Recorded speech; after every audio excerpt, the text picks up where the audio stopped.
Hello everyone. So today I want to share a comic series I discovered and I really like it. It's called Elric. It's based on the novels by Michael Moorcock.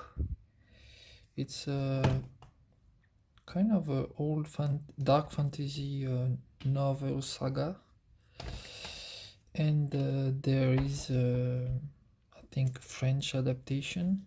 I think they are French artists who work on this comic series. So I want to show, not go through the whole books because it would take too long. And if you are curious, I think it's nice to buy the comics. For art books, I can understand sometimes it's hard to find old art books, but this is a comic that is like quite recent. So it's a dark fantasy.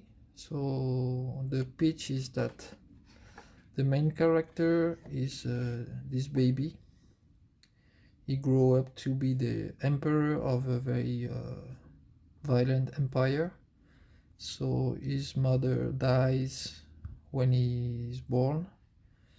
You see here, and the father is very sad, and then he raises his son, and then here is an adult, so he has become the emperor.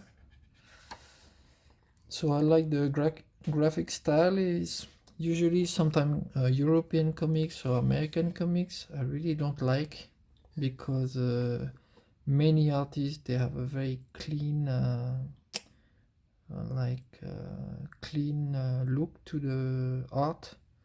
The finish is very plasticky for me, or very like a photo, like you take a photo of someone and you draw on top or something. It doesn't have any artistic appeal for me. So many comics are really not my jam, but once in a while I find something that has yeah, pleases me, I like it, so I go for it, you know. And here we have some very good use of more stronger lines and softer lines. The colors also are well used, the dark blacks and the whites, you see. Like I talk about in the storyboard studies I started with Arcane, using, you see, light, and you put the subject in contrast with the background and so on. So everything is always well used. You see here some nice background with deep blacks and not very cringy colors, just like soft, just atmospheric, just the color harmonies also are good. And you see that these artists, they know what they are doing, both inking, the panels is pretty sophisticated, it's pretty clean, page layout, everything is good quality, high quality, and the story also is quite interesting. And I think it would make a great RPG adaptation. It could be the next Witcher, in my opinion. Like you could really take these novels and adapt them into a great dark action RPG with a great story, because usually they lack characterization and character evolution. Usually those Dark Souls and so on, they are very cryptic. The story is just like some item reading lore, and it's very, you need to watch YouTube videos to get it to get some kind of sense of story. But here we have a character, we have his journey. So he's a kind of a anti-hero, you know. his destiny is to kind of destroy his empire. And I bought the novel too, the complete edition, which is like 1,300 pages, and it covers maybe 10 novels, something like that. So I will read it. So this is the first volume. So the first volume starts with some artists and they have a particular style. The second volume is also, you see, it's pretty dark. There is some gore, some monsters, some blood magic, and some evil. This guy is a demon, but he manifests as a kid, but he's like a high demon or something that can grant power and so on. So the hero Elric is like pacting with this devil, but there are prices to pay for this partnership and so on. And you see, I like the quality. I find it graphically interesting. And sadly, I watched some of the Witcher comics. I didn't buy them. I watched a little bit some pages or some videos, reviews, and most of them, there are different artists working, but most of them I didn't find to be my jam, so I didn't buy any of the Witcher comics. You see here, it's pretty, yeah, for me I think it's high quality. You see they use dirty brushes like watercolor with some noise, and they use the drawing, the composition, the inking, the painting, everything is is coming together very well, and many times doesn't work so well. Even a good even the inking can change a lot the result. Like if you have a nice sketch, the pencil art is good, but if the inking then is done by someone who is too like clean, like perfectionist, and or I don't know, it's like technical, then it can ruin the grittiness, the roughness of the personality of the art, So everything needs to come together, and luckily in this one it does. I really wish like a big studio like CD Projekt Red, or I don't know, Capcom or From Software, or they would adapt this IP, You see a great drawing here also. They would adapt it, and we could get amazing RPG, whether it's be something like Baldur's Gate 3, but I think given the style of the story, I think something like a Elden Ring / Witcher 3, Witcher 4 type of game, like action RPG, where we just play as Elric with his magic power, and he's pretty badass when he's in good shape, because he has some kind of illness, or sometimes he's weak. So and there are cool monsters, and you could really do, or the guys who do like Lords of the Fallen, I think they would have a better IP working with this. I mean, maybe they would have to pay some fee for using the IP, but I think they would make something much more interesting than Lords of the Fallen, which is just the basic Souls-like trope without much depth in terms of story.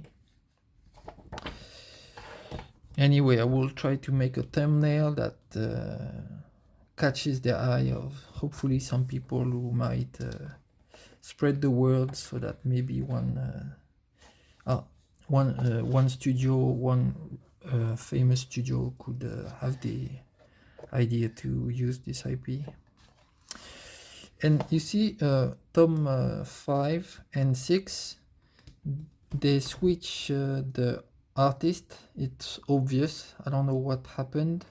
Maybe one of the artists wanted to do something else. He didn't want to work on it anymore. I don't know. But I love the first style a lot, which I've shown you so far. And this is now a different kind of... so this is... or maybe... I don't know. But you see what I'm talking about. You see the art is different. It's more detailed and it's not too clean, so I still like it. It's not, you see there's still some grittiness and roughness to the finishing, and the darks are well used, and the drawing is also good. The colors are still very good, the painting. So the change of style doesn't diminish the quality. It's just a different style, but I think the one who does the colors, the painting, is the same. You still have some kind of noisy watercolor style, which has a good flavor for colors and contrasts and saturation. But the faces, the drawing is different. It's a little bit closer to graphic novel, kind of slash comics like that we see. But luckily the inking and the colors, personalities, keeping the dark fantasy vibe. So it still feel appropriate for this kind of subject, for dark fantasy. This is the French edition, but I've checked there is English edition, so you can look for yourself and find it.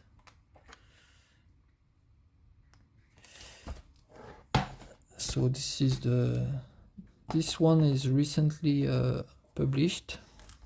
This is the latest one. I think they still have maybe at least four to do if they just do one per novel. I think there's maybe 4 or 5, yeah.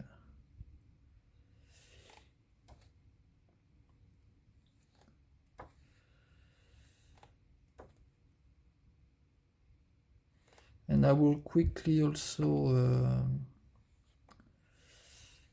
show you, you see some nice monster here.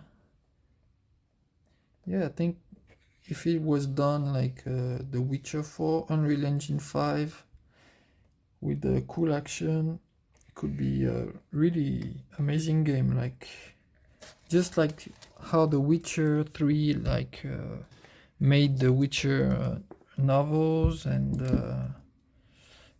more well known. I think a game based on this series would also bring to light this author and this saga. So these are 2 black and white editions. I got them too because I like a black and white edition. I may do a video on the Sean Gordon Murphy Batman comics that I like a lot also. So these are black and white of the volume 5 and 6, so it's still the more detailed artwork compared to the first 4 volumes, who are more stylized. But it's nice to see the black and white, because you get the sense of how far does the artist pushes the ink, and you get the straight black and white balance. So it's interesting for composition to know how the artist use blacks and white to make the composition, where to put the shadows, where to make certain area pop out, or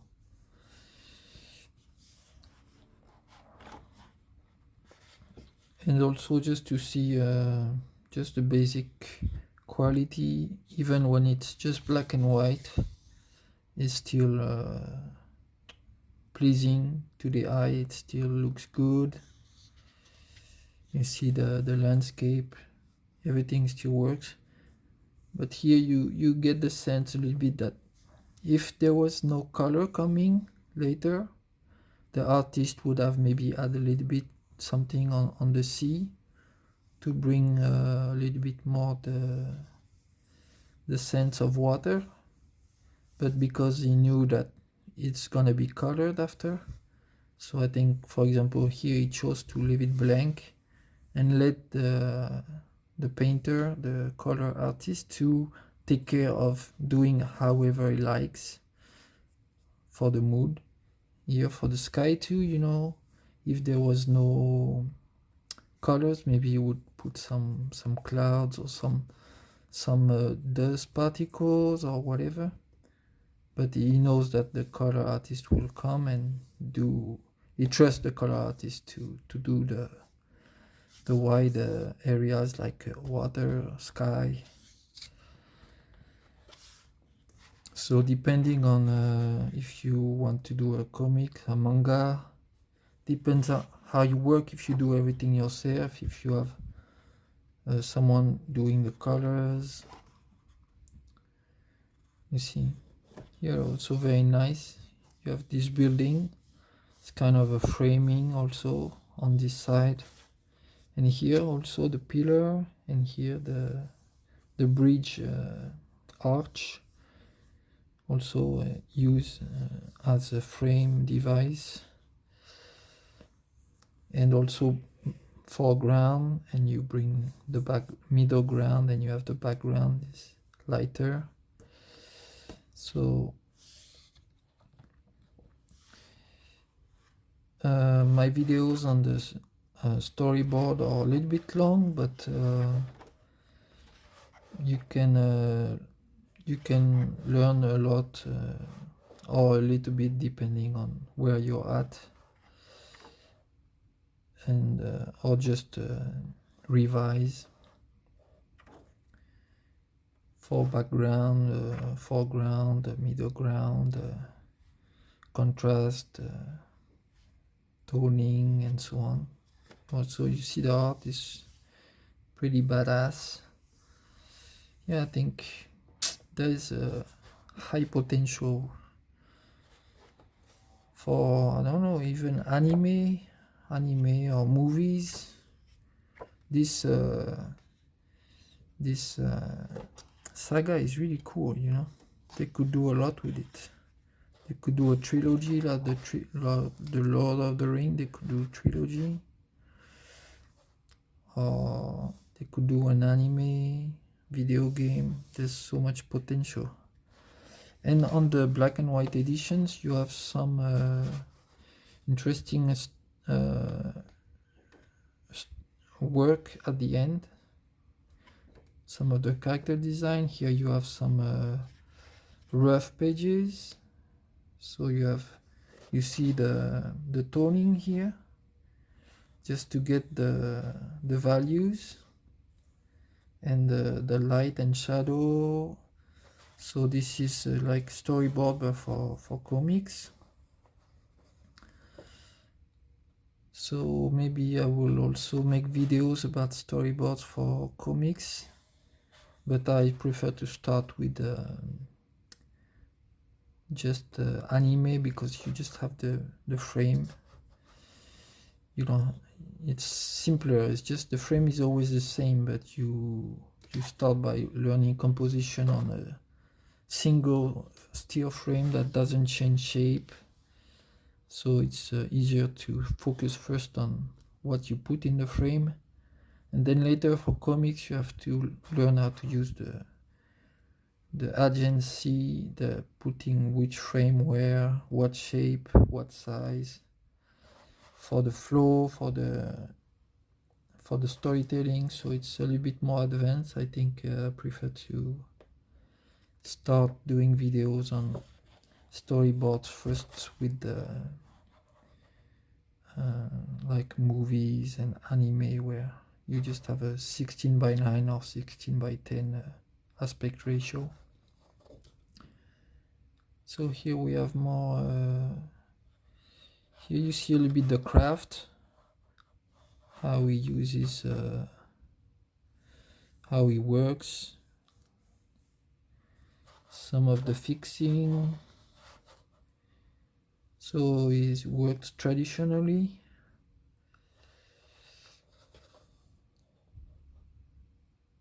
Seems the pages are pretty big. He works on a big format paper. Here are some more studies.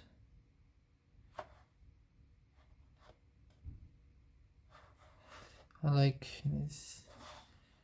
You could see it as a sketch, but it's actually very good product already, finished art piece already like that.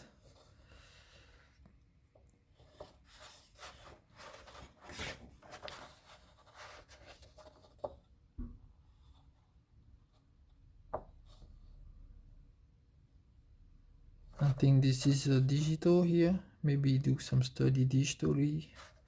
Maybe do some rough digitally, then print them and use the light pad, light table to do his pages on top of some rough paint drawing. Here you have a finished illustration, very nice also.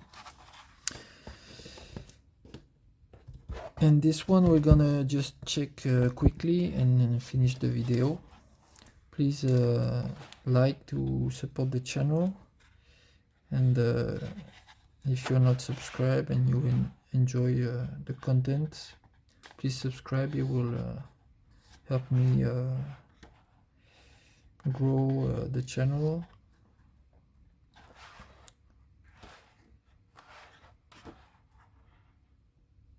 It's very good, huh? I like it. I like this style. Okay, so I don't know if this edition is available in English. Hopefully yes for you, but if not, you could take the French edition just if you really want the black and white. This is the Glénat editor, publisher in France. So here we have the studies. See some cool designs. This is very much like a Witcher, huh?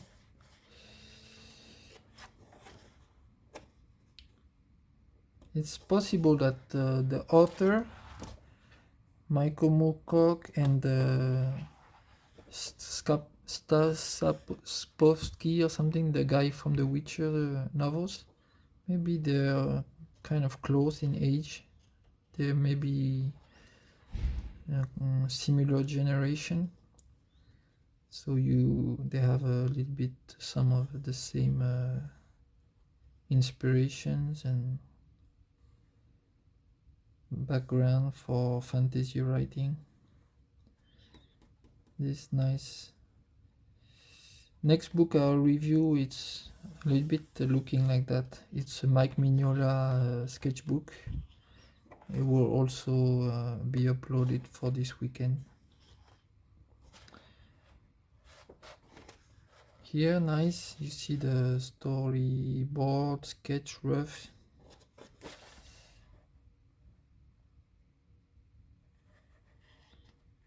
So that's why storyboarding is very important, because whether for anything, illustration or comics, manga, you want to understand composition, and you want to get the composition right, the flow, the storytelling through visual means. You want to get it right. You want to understand what your story is telling and how to visualize it. So this is important to think, to plan, to draft, to sketch, to get the composition the best possible before you put hours onto a finished piece, you know. And when you do a storyboard and sketch, you don't have to worry too much, so you can go a little bit more wild on the art, and this gives the energy of the drawing. And then when you do the finished piece, you try to keep the energy of the sketch, the badass, the carefree attitude of drawing out of just sheer inspiration and visualization without technical restraint on the sketch. You want to try to capture that before going into the final drawing, and this is very important, I think.